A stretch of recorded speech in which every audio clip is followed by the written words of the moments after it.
Okay, so here's the thing about The Mandalorian that not enough people talk about. Season 1 was kind of structurally broken. And I don't mean that as an insult. Season 1 was great. It was appointment television before anyone even knew what to expect from a live-action Star Wars show. But if you go back and actually rewatch it with fresh eyes, you start to notice something. The show was figuring itself out in real time. It was telling two stories: Din Djarin's lone gunfighter journey and this mysterious little creature who hadn't even been named yet, and it was doing it in a format that didn't quite know how to hold both of them at once. The episodic week-to-week structure kept interrupting the emotional momentum. Just when you'd get deeply invested in the relationship between Mando and the kid, the show would pivot to a standalone bottle episode about something else entirely. And then you'd have to rebuild that emotional connection from scratch the next week. Jon Favreau knows this. He's always known this. And what's fascinating right now, genuinely fascinating, is that the decision to turn The Mandalorian and Grogu into a full theatrical film isn't just a business move or a Lucasfilm restructuring play. It's Favreau essentially saying, we have a story that deserves a different container. And he's been talking about it in a way that makes it clear this isn't a pivot born out of desperation. It's a creative correction, a deliberate one.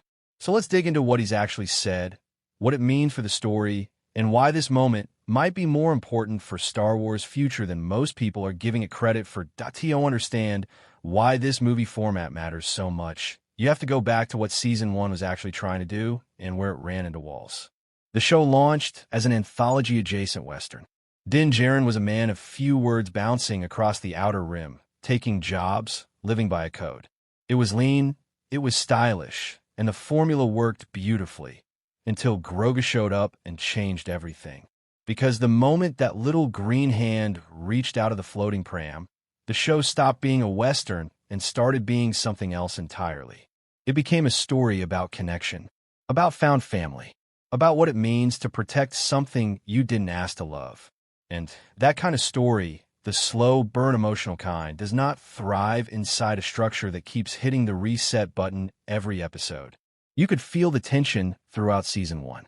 The writers were genuinely torn between their monster of the week format and this much deeper, richer emotional arc that was quietly developing underneath it. Some weeks the show leaned fully into the relationship, and it was incredible television. Other weeks it sidestepped it to do a standalone mission, and the emotional thread would go cold.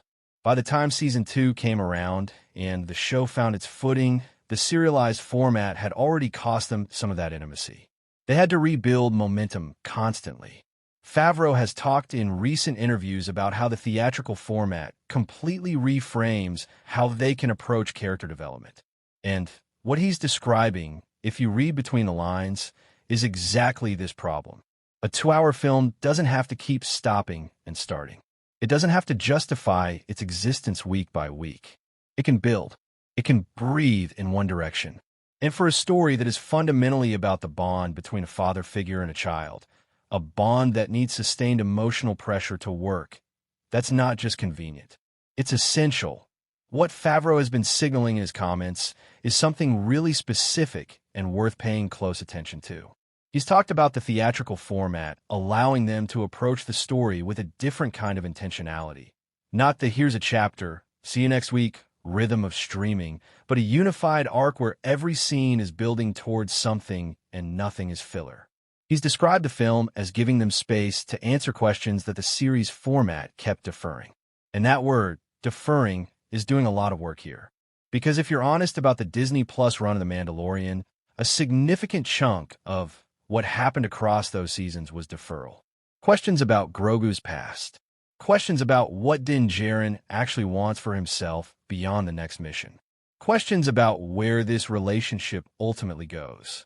The show kept gesturing at these things and then pulling back, partly because of the serialized formats need to sustain tension across multiple seasons, and partly because some of those questions require a kind of narrative commitment that a TV show can keep avoiding. A movie can't avoid it. A movie has to commit. And that's what makes Favreau's framing so interesting, because he's essentially acknowledging that the film isn't just another story set in this world. It's the story that the series was always building toward, but couldn't quite reach in its current form. Now, here's where things get genuinely compelling from a storytelling perspective. Grogu is, without question, one of the most emotionally resonant characters Star Wars has produced in decades. But the show has been almost deliberately mysterious about his arc. We know fragments of his past, the Jedi Temple, Order 66, his survival, his connection to the Force. We know about his moment of choice with Luke Skywalker, where he chose the Mandalorian armor over Jedi training in a scene that honestly hit harder than most people expected. But we don't actually know where Grogu is going. And that's the Season 1 problem in its purest form. The show introduced one of the most intriguing characters in modern Star Wars, and then spent multiple seasons being careful not to define him too clearly. Which works for television. Mystery sustains viewership, but it's not the same as actually developing a character.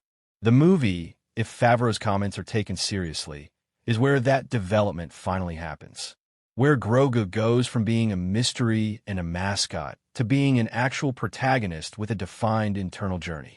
And that is a massive creative lift, because Grogu doesn't speak. He communicates through expression, through action, through forceability. Telling a coherent emotional story with him as a central figure, not just a reactive presence, is genuinely hard. The theatrical format gives them the space to do it properly, to let scenes breathe, to let his reactions carry weight without cutting away to the next plot beat before the emotion lands. There's also something worth speculating about here, and this is me reading the tea leaves, not citing any confirmed leak, but the choice arc feels unfinished. Grogu chose Din Djarin over the Jedi path.